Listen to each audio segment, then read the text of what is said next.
Back here on 1010XL and 92.5 FM in the city of Jacksonville. We are glad you are with us. Next week is the world's largest outdoor cocktail party. The Gators and the Dogs both celebrating a bye week this week.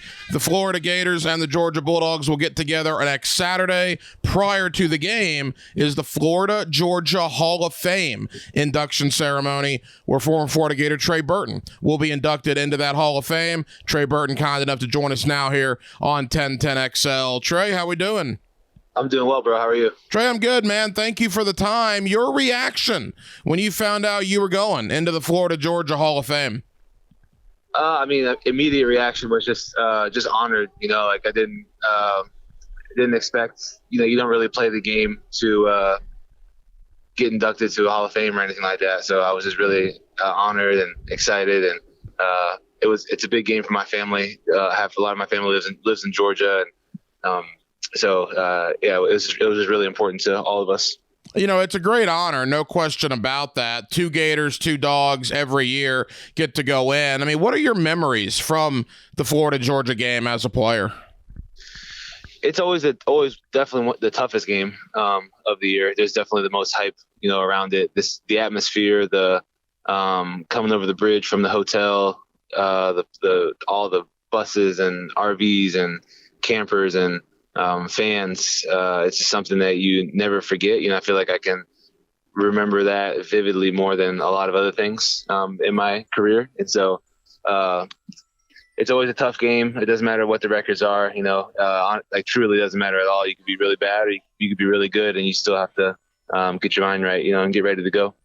There's no question about that. This year, Florida's definitely going to have to get ready to go. Georgia looks very, very good. The Gators are going to be coming in at 4-3. We'll get to that in a moment. Trey, other than Florida, Georgia, you spent time down in Florida. You're very productive. People remember that 6-touchdown game you had, I believe, against Kentucky. What are some of your fondest memories from wearing the orange and blue? Probably my favorite memory would be my freshman year against Georgia. When we beat them, it was an overtime game, and Chaz Henry was our punter, but had to play kicker and kick the field goal to win it in overtime. And Will Hill had I don't even know how far it was, like a 70 or 80 yard interception return. He almost scored right I think it was right before overtime or in the first overtime. And it was just an absolutely wild game. That was awesome. Beating Florida State at Florida State when we were number 3 in the nation was a blast as well. Or they might have been number 3. We both were highly ranked. Never losing to Tennessee, and beating them in their stadium twice was a lot of fun. There's so many great memories. I had my first child when I was in college. My junior year, got married. My senior year or my junior year as well. So just a lot of great memories. Former Florida Gator Trey Burton, he's on his way to the Florida-Georgia Hall of Fame next week. He'll get inducted here in Jacksonville. Yeah, I remember that Tennessee game, you going up the sidelines and kneeling for that long touchdown. You had some big... That was their first time on game day in 10 years or something like that, something crazy, and they haven't been ranked in a long time, so there's just a ton of hype about, that game. Obviously, in that game, in that stadium is out of control as well, Yeah, no question about it. We certainly saw that against Alabama last Saturday with what Tennessee did to the Crimson Tide. Trey, let's talk about Billy Napier a little bit. I know you keep up with the program. You're very up to date on what's going on.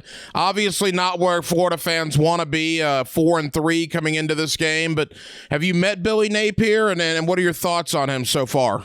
Yeah, I've met him a couple times. Just really, there's really nothing but great things being said about him in the facility, around the facility, around the school, on campus. Everybody has nothing but great things to say about him. I think he's an absolute rock star, and he's been honest with us since day one. I think a lot of times it's easy as a fan to have really high expectations, especially after what happened week 1.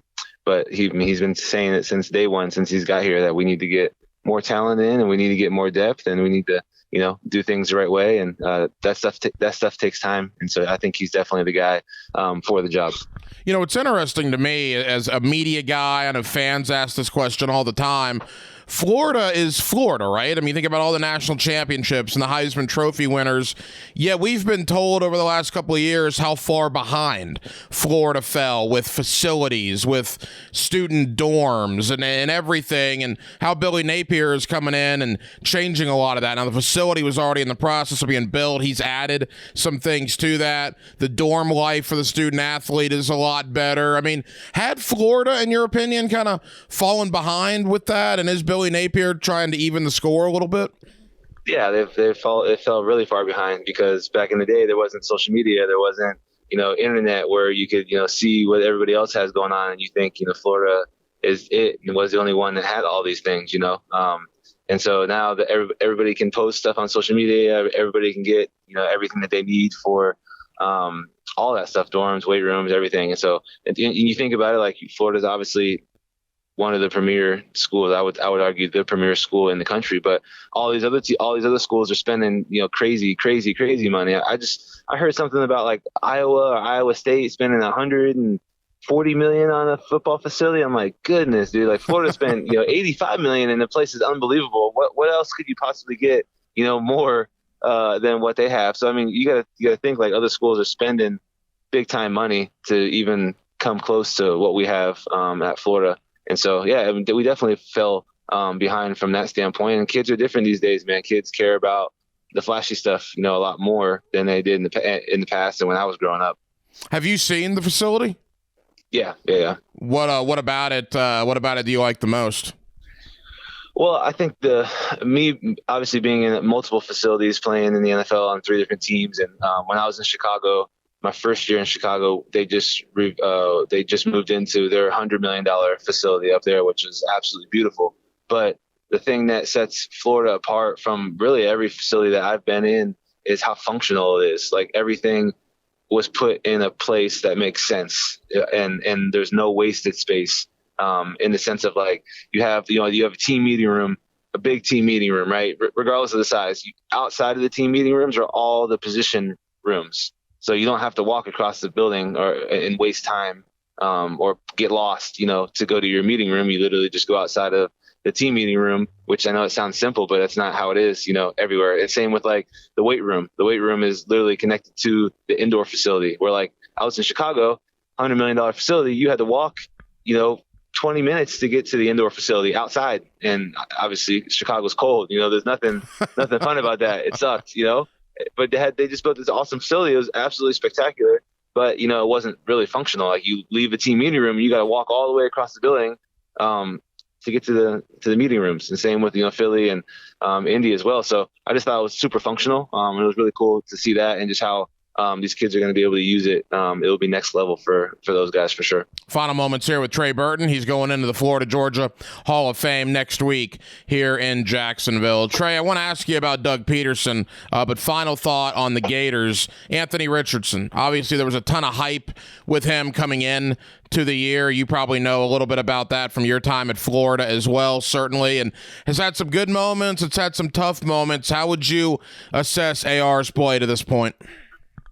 Yeah, I think first and foremost, when you have a starting quarterback for any team, you want him to be the face of the program. And I could honestly say there probably is not a better person, maybe in the history of Florida, that carries himself the way that AR carries himself. And just really cool to see that. Just really awesome to see like how great and genuine of a young man he is.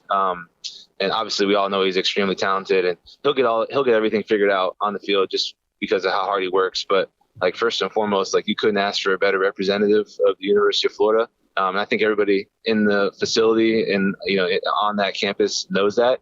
But yeah, like I said, he knows more than any of us know. And it's easy to sit there and criticize a kid on TV and, watch and see what happens and that type of stuff. But I think he's so dang talented, man, that it doesn't matter who we play. We're going to be in every single game. And he's just a lot of fun to watch. There's no question about that. Go back to that 81-yard touchdown against LSU this past Saturday. That was unbelievable. All right, Doug Peterson here in Jacksonville, a guy you know very well. Everybody talks about the Philly special, right? Doug Peterson, Nick Foles. Give some love to Trey Burton on the Philly special. I mean, for crying out loud, what you did there.